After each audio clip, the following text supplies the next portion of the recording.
Eh bien, écoutez, dans ce TD, je vous propose de passer à un test.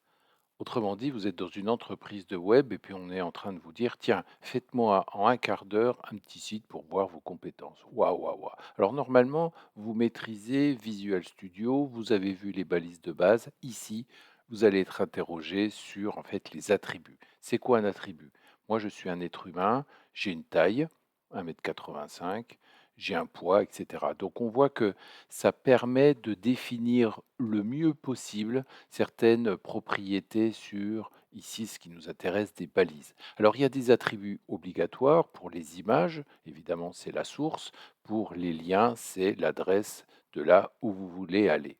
Et il y a des attributs facultatifs, le nom, l'identifiant, si un paragraphe est éditable, etc. J'en dis trop, voilà ce que vous devez réaliser, notez-le et vous allez essayer d'être autonome sur ce TD. Ça tombe bien, vous êtes connecté. Donc si vous ne connaissez pas les choses, ça fait partie évidemment du processus, normal d'acquisition des connaissances, vous allez regarder sur internet.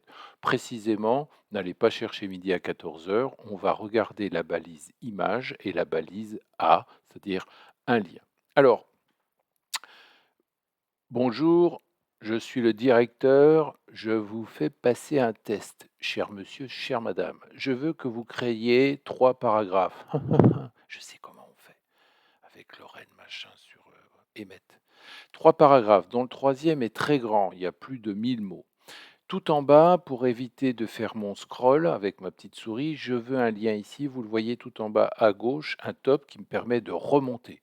Waouh, génial. Donc, premier lien qu'il va falloir que vous sachiez me créer. Ensuite, un lien vers un fichier interne à mon site. Quand je clique dessus, waouh, génial. Ici, c'est un H1 et vous me mettez 2 images, dont une qui est pas trouvable. En tout cas, soit je me suis trompé dans l'adresse, soit le serveur s'est planté. En tout cas, il y a ce qu'on appelle un texte qui vient en renfort de dire elle n'est pas trouvable. Alors, ce texte, il faut bien que vous compreniez, c'est pas pour, dire que ça marche pas, c'est pour aussi faciliter la lecture de certains sites, pour les robots comme dans Google et cetera, mais aussi pour les personnes qui seraient malvoyantes et ça explique que là, c'est ma photo en entreprise. La vie est dure, c'est un cactus. On en est au deuxième lien. Ici, vous allez me créer un lien vers l'extérieur, c'est-à-dire un site. Vous prenez celui que vous voulez, celui qui vous intéresse, celui que vous avez peut-être déjà créé, comme ça vous me montrerez vos talents.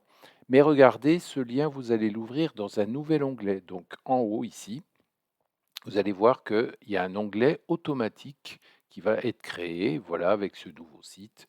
Et vous pourrez ici tomber sur le site et voir que Apple m'a bien piqué pas mal de code. Je reviens sur mon site, donc j'en suis au troisième loin. Ici, regardez tout en bas, ça va se passer ici. C'est un lien qui permet par exemple de télécharger waouh, une image. OK? Voilà, donc un lien de téléchargement, ça c'est très sympa.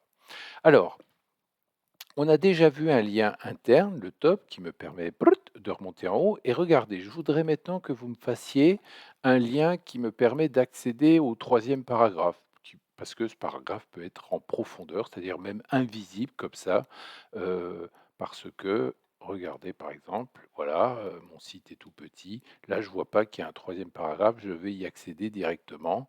Vous cliquez sur un lien, paf, vous arrivez à ce troisième paragraphe. Génial. Et cerise sur le gâteau, c'est peut-être pas configuré, mais vous allez créer un lien qui me permet d'envoyer un mail directement à la personne qui s'occupe du site et cetera pour dire: «Je veux un cours sur les attributs». Alors vous cliquez, paf, ça lance une application. Donc si c'est pas configuré chez vous, on vous demandera de configurer le truc. Mais en gros, voilà l'adresse, qu'il faudra mettre, denis.dupont@unif.fr ou l'adresse que vous voudrez et directement ça pourra envoyer grâce ça c'est ça ne concerne plus le site, hein, directement un message, voilà, à la personne que vous avez définie. OK? Allez, un quart d'heure et on se revoit et on va voir si je vous paye 3 000 € pour votre stage. À bientôt.